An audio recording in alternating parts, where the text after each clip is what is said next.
کسی اجنبی عورت سے مصافحہ کرنا ایک گناہ کے بارے میں۔ السلام علیکم ورحمۃ اللہ وبرکاتہ۔ بسم اللہ الرحمن الرحیم۔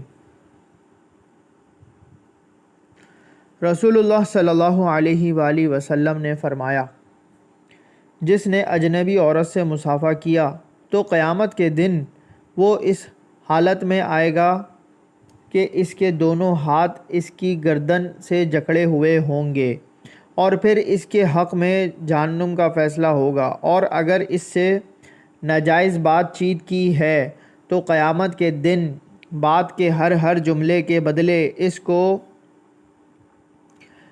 میں اس کو 1000 سال جہنم میں قید کیا جائے گا۔ حوالہ المطالب العالیہ 1635 عن ابی ہریرہ رضی اللہ تعالی عنہ ابن عباس رضی اللہ تعالی عنہ۔ دین کی بات پھیلانا صدقہ جاریہ ہے، اس کو شیئر کیجئے، سبسکرائب کیجئے، لائک کیجئے۔